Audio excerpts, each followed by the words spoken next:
naritana ny tontolo iainana tany am-pianarana teo tena tsotra. Aikay fitambarany zavatra voajanahary mananaina sy tsy mananaina dia izay zavatra rehetra nataontsika olombelona amin'ny tontolo iainana izay manodidina antsika rehetra izany dia tontolo iainana daholo ary ny planeta tany tontolo iainantsika olombelona. Mahafinaritra ny fanazavana mpanentana fa maninona tsara ary ny herin'ny tontolo iainana. Tena marary sy manentena ary nary tovy amintsika olombelona ihany sepitra ny tany satria navelantsika izy avovo na fakontsika olombelona any ka mamofona aoka izany manetroka amin'ny fiarakodia ary rehefa tsy sepitra izy dia maratra sy maino ny fanapahana hazo doroala sy ny tanety angazany ihany rehefa tsy misy ala mamoaka entina ho lasa rahona dia tsy misy ny orana dia maty ny etaeta be sy ny rinandro indray izy nefa tsy misy ny rano mamelona azy dia maty ny etaeta sy ny anohanana koa ny zava-mananaina rehetra satria io tany io no manome ny sakafo sy rano hosotroana any ka lasa be dia be mahanitra fa ngasa ihany ny aty amintsika vao maika zava-doza potika daholo ny tany fambolena noho ny tavy sy ny fomba fambolena mahazatra miharatsy ny tsiron'ny tany no fokahoan'ny rika manampitrotraka koa moa ny fetraikan'ny fiovan'ny tetroandro may mafy ny loza voajanahary. Tsy afa-miala amin'ny tontolo iainana izany sika olombelona ary nary fa izy no miantoka amin'ny fahavelomantsika. Misy tontolo iainana, misy olombelona, tsy misy tontolo iainana, tsy misy olombelona. Ay tongonareo, nahoana ny tany am-pianarana?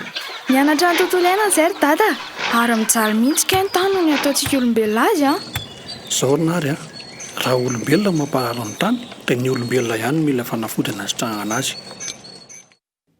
Marina ary nena ny filazan'ny dadomaly Za mihitsy ny resahana androany tany am-pianarana. Fa mahakasika n'inona izany ry niry? Teny isika olombelona ihany mila mandray andraikitra manoloana amin'ny farariany tany. Ohatra hoe rehefa tsy maintsy mikapa azy dia tsy maintsy mamboly azy ao solony. Ahodiny ho lasa zezika amin'ny fako fa tsy ariana eny rehetra eny.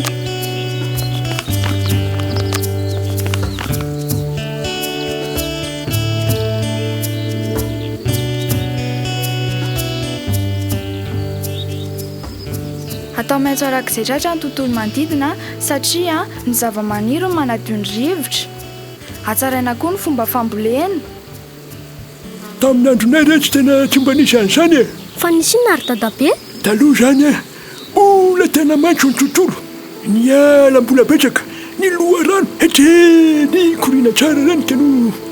Fa amin'izao tena efa niovatra amin'ny toetrandro izy ny orana zao na tsy ampy na be loatra na tara na lasaloha ny loharano ritra kanefa ireny no rano fisotrony mponina manodidina manginy fotsiny tsy fisian'ny hazo atao kitay rehetra miala lavitra ny tanàna vao mahita ny ala moa dia ringana ka lasa miena ny fisian'ny aitromby mena ny fiotsahan-tany rendrano ary ny tena loza dia ritra ny loharano hany ka tsy maintsy mandeha lavitra vao mahita rano hosotrony sy ampiasaina amin'ny fambolena dia iny fambolena zany aza moa dia tena mikorontana ka no taloha zany io tanimbary kely tsika io tanimbary io dia efa ampy hivelomana tamin'izany rehefa nitomba nefa ny taranaka dia tsy maintsy nampitomboana ihany koa ny velara-tany ambolena amelomana azy ireo izany mihitsy voatery notrandrahana ny tanety ny ngazana nefa ny tanety dia netrenydrika ny nofotany any ka na ny tanimbary kelyntsika aza dia totsotra na ny lavaka aza ny vorona ho azo tena izao ny tanety simba tsy mahokatra intsony ny tanimbary totsotra ireo loharano ritra dia tena tsy haiko raha kizy izay fomba iainanareo any aorianany tena tsy haiko kivy Za aloha ry dadabe mbola tsy kivy mbola azo atao tsara ny manarina an'izany. Raha ny lesona nomenanay zao azo atao tsara ny mamerina ny ala sy manamaitso ny tontolo dia azo atao tsara ihany koa ny manarina sy manatsara ny tany fambolena mba hamokatra. Amin'ny fomba ahoana? Tany am-pianarana izay no lazaina fa rehefa mamboly azo dia manatsara ny tontolo iainana izany hoe tsy dia mafana be loatra ny andro. Ny ohatra nomenanay izao raha mandeha amin'ny lalam-pirenena faha-efatra iny ianao mahafana be mila tsy ho tato mihitsy fa rehefa mandalo amin'ny alana karafantsika nefa dia tonga dia tsapa hoe midina ilay hafanana. fanazavana azy a dia izao ny azo ny troka ny entiny manafana ny tontolo iainana izay ilay antsoina hoe gaz carbonique ary manome entona ilainy rehetra izay antsoina indray hoe oxygène ho anay mpianatra dia izany hoy no atao hoe photosynthèse. Hay ve anaka tena marina izany mbola azo sika fa mahazo tokoa izany. Tsy izany ihany fa tokony tsy dorana tsony miala kely sisa tavehana fa tokony ho arovana. Ka hay sika izany na mbola katsakanaka mitavy ka mamokatra be. Ny mpampianatra dia nanamafy fa mamokatra be io amin'ny taona voalohany fa ny taona manaraka io dia mihena foana ny vokatra ary amin'ny farany dia lasa tangazana sisa. Taloha ngeka feno ala Madagasikara fa ilay fomba fambolena ohatran'izany no nahatapitra ny ala ary ka ho andrika ny tany ka lasa mena be toy ny rano ny betsiboky io rano sisa. Raha ny fanatsarana ny fambolena indray misy teknika fambolena vaovao atao hoe agroekôlôjia. Izy io dia fitambarana teknika fambolena maromaro miaro sy manatsara ny tany no sady mamokatra kanefa mikajo ny tontolo iainana. Ohatrany mety amintsika izany rangaha. Mahaliana tokoa aza vao tsara ary nary aloha jerentsika misy ny lesona ary niry raha ny lesona aloha betsaka ny azo atao fa miankina amin'ny tsirairay isan'izany ny volo rakotra na agriculture de conservation izany hoe tsy asaina tsony ny tany afa-tsy amin'ny taona voalohany iny ihany mirakotra mandavataona ny tany hajaina tsy maintsy atao ny fampivadiam-boly sy ny fifandibiasam-boly. Akoatra ny volo rakotra isan'ny tafiditra ao amin'ny agroekôlôjia reto teknika reto ny fampiarana amin'ny fiompiana sy ny fambolena ny fampiasana ny zezika organika toy ny compost sy zezika kankana lombricompost ny fanaovana ny arika corbe de niveau ny fampiasana ireo zava-maniry miaro ny bibikely mpanimba voly fampihinana ny fampiasana ny zavatra simika amin'ny fambolena izay sady lafo no tsy hita matetika eny an-tsena ny fampiasana fomba mahomby ny rano teknôlôjia amin'ny fanondraham-boly madinika fampiarana ny teknika momba amin'ny fambolem-bary no hatsaraina SRA ny alavadim-boly agroforesterie ny fanaovana fefy velona amin'ny tambomboly haiviva ny fambolekazo mba hamerenana tsikelikely ala mifameno ireo teknika ireo raha misianay ka ampiasaina arakaraka ny zava-misy sy ny toetany izay zao any am-pianarana efa manana tamboly natokana hanaovana fampiarana ary misy taona manokana mihitsy ny hanaovana an'izany. Dia mety azo ampiarina aty amin'ny tamboly zay koa ve izany rakizy? Raha misianay raha ny teny hoe ampiaro any an-tanàna raha manana tamboly nareo le izy nge tsy hoe manatsara tany ihany fa mampitombo ny vokatra sy mampaharitra ny famokarana ihany koa. Azo atao sakafo azo amidy ihany koa ny ambom-bava mba hanatsarana ny fari-piainana. Ka raha izany no tombontsoa maninona moa raha ampiarina aty amintsika izany tena miasa loha mihitsy azy zao satria mahantaloatra ke ny tambolitsika la vola be mividy zezika vao mba mahazo vokatra kely izay maniry nefa mbola lany bibikely mpanimba ny volo ihany tena very hevitra.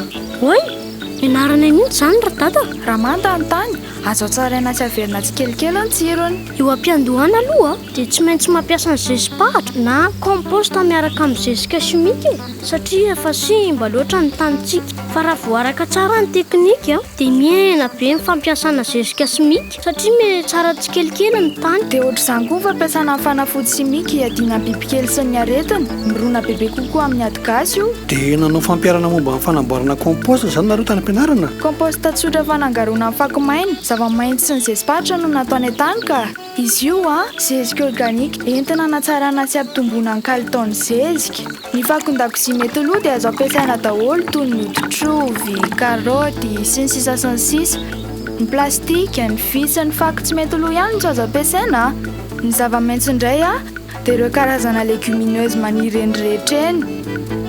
Raha ireo karazana zava-maniry toy ny voandelaka na nima na radrika etc dia afaka miaro amin'ny bibikely mpanimba voly. Zany ve rakizy tsy asa be? Tsotra ka alahatra ao anaty lavaka na trano zezika fotsiny ny fako iotrika dia tondrahana matetika. Dia mety hafiriana izany vao mahazo zezika azo atao eny amin'ny tamboly? Rehefa afaka andro vitsivitsy dia tsapaina amin'ny hazo ny hafana ny zezika. Rehefa mamay zaka ny tanana ny ao anatiny dia naomby izay ilay teknika.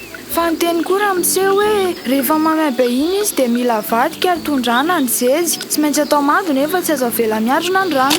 Ny famadihana ny zezika dia atao isaky ny 5 andro ary tohizana mandra-pamasaka azy.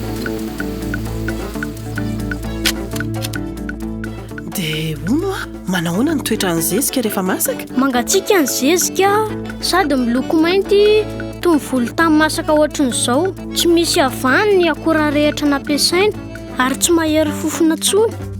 Rehefa hita fa vita ny komposta dia azo tehirizina amin'ny toerana maina na ampiasaina avy hatrany eny amin'ny tanimboly. Aty amintsika raha tsy misy zava-maitso akoriko. Afaka mambolitsika ka. Ny tefrozia, crotalera, ny ambatra izao azo ambolena amin'ny sisim-boly atao fefy velona. Mety ihany koa ny ahitra fanao sakafon'omby toy ny brachiaria, ny radrika, vondelaka sy ny mahitatsika be dia be eto an-tanàny ireny azo atao fanampiny edina amin'ny bibikely mpanimba volo daholo. Ka ny tanimbolitsika zany hoe misopirana tsy ho lasa nyrika fotsiny ve izay voly atao eo? Ny fambolena zany erineny tsy maintsy atao manaraka ny tsipika mirahabo na koa le hoe courbe de niveau arakaraka ny fandrian'ny tany ambolena. Ny tany misy olona be loatra nefa dia tsy azo volena fa avela ho amin'ny fambolena hazo na ambolena vilona ho an'ny omby. Manana ny toerany amin'ny fanatsarana ny fambolena ny omby koa mila heverina sy hatsaraina ihany koa ny sakafony. Fa inona ny antony anaovana an'izany? Mba hiarovana ny tany tsy ho arika reny rehefa fotoana ny orana. Fa nahasarika ny saiko a le resaka fanamboarana compostateur niry. Ay ve ka azo hatsaraina zany ny zezi-pahatra mba ahazona zezika tsara kalitao e? Eny rineny ilay noresahana mianadahy teo zao no atao hoe composta tsotra. Fa misy koa ny composta ranony na ranon-jezika azo avy amin'ny alalan'ny fanotrehana ireo légumineuse voalaza teo aloha. Ay, fangaro tsy azo atao ranony ihany koa reto zezika reto? Ie, afangaro anaty bidon plastika misy rano ny karazana légumineuse sy ny tain'omby dia avela iotrika ao mandritra 120 andro. Fenoina rano ny 2/3 bidon plastika dia ny 1/3 ambiny dia atao tain'omby vao sy zava-maniry maitso. Atao avy eny amin'ny fatrany tain'omby ny zava-maniry maitso saromana tsara iotrika ao dia aroina isaky ny 4 andro ny fangaro mandra-pahamasana. Dia mila 120 andro zany vao mahamasaka ranon-jezika? Zay mihitsy ary neny kay mahazo tsara n'ilay fanaovana azy. Raha azoko tsara zany roniry dia mila mamboly an'ireo karazana légumineuse voatanisanareo teo tsika raha tia hanatsara zezika. Fa manahoana tsara hoe le fanatsarana amin'ny fomba fambolena? Alondray dada nazavako azy tsy mety ny fomba fambolentsika hatr'izay raha araka ny lesona tany am-pianarana. Volo mitroka ny tsirony tany toy ny vary sy ny katsaka foana no volentsika hatramin'izay. Hany ka tsy mahagaga raha mahay matatrano ny tanitsika. Tsy mety ahoana rinary ka tsy amboly vary sy katsaka tsony zany? Tsy hoe tsy amboly vary sy katsaka tsony ankory fa mila mampiasa teknika hamerenana sy hitantanana ny tsirony tany mba hamokatra maharitra. Tsy inona zany fa fanaovana ny fampifadiam-boly sy ny fampifandimbiasam-boly. Inona daholo le rehetra zany Sao ny fampifadiam-boly dia fambolena zavatra roa miaraka ao anaty tamboly iray. Ohatra katsaka sy voanemba. Ny katsaka dia mitroka ny tsirony tany toy izany ihany koa ny vary, sorgho, ireny ny antsoina hoe graminé.